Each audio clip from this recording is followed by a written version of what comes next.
I have an admission to make. I am a big fan of the Netflix series The Crown. Now, I know it's just a big soap opera based on the mixed up lives of members of the British royal family, so why would anyone care about that? I guess I'm interested in things having to do with England because I've done all of the online DNA tests, Ancestry.com, and everything. And it turns out I am about 99% English and about 1% Irish. They've even narrowed down for me that the oldest ancestor of mine that they can trace lived in ancient London. Now, I don't know what that ancestor did for a living, but it's pretty certain they were not a member of any royal family. But a lot of people are fascinated with the royals, maybe because they're famous or because the monarchy is supposed to be or is supposed to represent more than just a particular family. The monarchy stands for stability, tradition, and it's undeniably fascinating to wonder what it must be like to belong to that family. Everyone knows the royals are imperfect people who all have the same human needs anyone does, but they're supposed to present themselves to their country and to the world as something more. And everyone knows that family's been through its share of drama through the years, a lot of it very public. So, a show like The Crown attempts to pull back the curtain and dramatize for us what their private lives must really be like. And what it reveals so often are people who are not particularly happy, people who are uncomfortable with the roles they're expected to play. Some of the royals come across as fairly nice folks, but many of them, to be honest, act like entitled, spoiled brats who are out of touch with reality, not very likable at all. So I tell myself the real reason I enjoy watching The Crown is because it's fascinating to see how many or how people perceive themselves. It's interesting to watch how anyone, no matter how much power and wealth and fame they may have, still yearns for the same things that we all do: friendship, understanding, support, belonging, meaning, and purpose and love. It's kind of hard to feel sorry for a guy like Prince Charles, who of course is now King Charles, when, as he's often depicted in this show, is whining constantly about just about everything, when he lives in several fancy mansions filled with priceless works of art. He has servants waiting on him, hand and foot. He has the most fantastic set of custom tailored clothing. He drives the latest Jaguar. He has an annual allowance of millions of British pounds to spend just because, by sheer accident of birth, his mom was Queen Elizabeth II. What in the world does he have to ever complain or worry about? Turns out, on a basic emotional level, he complains and worries about all the same things we all do. Now, in his case, if I was to psychoanalyze Charles and try to come up with his basic personal dilemma, it all boils down to a problem of identity. Now, you might say, but he knows exactly who he is.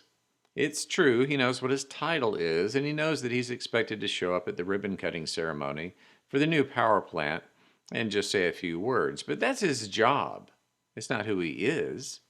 His problem is that he feels trapped in a role and in a life he never asked for. He's burdened by expectations he cannot escape. And because he's so entitled, maybe that's why he's just not very good at relationships. I'm not trying to make any excuses for him, you understand. He's in this weird place. He's surrounded by remarkable material things most of us imagine we would really enjoy, but his life is not joyful. He's living proof that wealth and material things do not buy happiness. Most of the time, he's completely blind to the fact that he even has advantages that most people could only dream of. So, on that level, he does not come across as a very sympathetic character that any of us could ever relate to. On the other hand, I do have sympathy for him. He has his faults and he has his blind spots, but that only means he's very human. And I can relate to him a bit because his basic problem of being conflicted about who he is and what the purpose and meaning of his life is, well, that's something that any of us can relate to. That's not an issue faced only by members of the royal family, and it's nothing new. People in the time of the prophet Isaiah, hundreds of years before the birth of Christ, apparently needed regular reminding of who they were. They needed that because they had recently been refugees in a foreign land, and in their hearts and minds at least, they felt a severe loss of identity. They all had roles to play and jobs to perform, but who were they? What was their real purpose in life? Was existing on this planet when they did, and finding themselves in their particular station in life just a matter of fate, dumb luck? What were they supposed to do with their lives? And more importantly, how were they supposed to see themselves? How were they to regard and value their lives? So Isaiah reminds them. He reminds them that long before they ever came along, the loving God of the universe had been with their ancestors through thick and thin, and was with them in the present, and would be with them into the future, come what may. In other words, because the presence of God was woven into them, that was their identity. They were people of God, and that was enough. And you and me today, we carry that identity forward. The identity that we belong to God, and that means we belong to each other, and that ultimately we belong to everyone, and everyone belongs to us too. Because the God of the universe is universal, meaning all things and all people.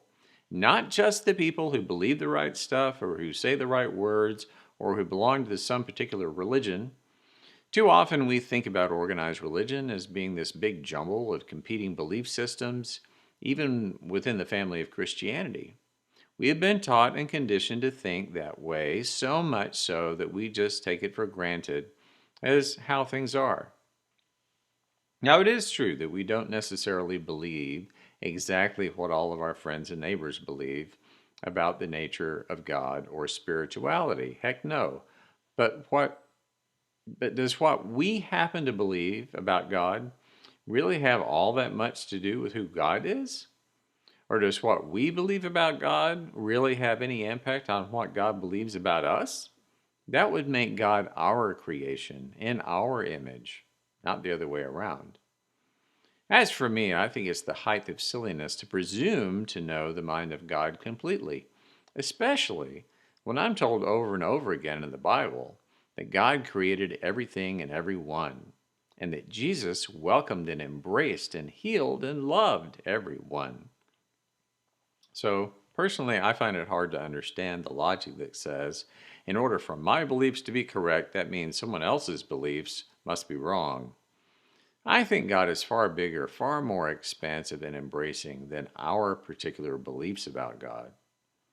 If we take the Bible seriously, and if we take seriously the truth that all humans everywhere share the same basic hopes and dreams, I come to the conclusion that we're all in the process of searching for and finding the same reality, and that's true whatever we happen to believe. And that one reality is we are all loved by God, who's far greater than any differences of belief we may have. We all belong to God, whether we know it or not, or whether we acknowledge it or not. The Bible tells us quite plainly that our lives are given meaning and purpose through that belonging, and our lifelong task is to wake up to that truth. Jesus consistently said so. Wake up and realize that the kingdom of God is within you already. It's in you and every one. That's who you are. And how that identity plays out in our daily lives is pretty simple. If we all belong to a loving God, then we are meant to treat each other like that's true. Jesus was also fond of saying that. Love your neighbor as yourself. Remember? It's so easy to be confused by the particulars of race and gender and nationality and religion. It's so easy to be tribal. It's so easy to see each other as worthy or not based on how much stuff we possess or based on the luck of the draw of whether we were born into royalty or into poverty or somewhere in between. It's so easy to be confused by categorizing ourselves by how much we've been educated or what we do for a living. But none of those things, not one, ultimately, makes up our genuine identity, who we really are. We're people who belong. We belong to each other, to all people. We belong to God. And in that, our meaning and our purpose, it flows like a river of awakening and living into and sharing loving kindness and forgiveness and grace and wholeness and peace. That's who we are. And that, my friends, is enough.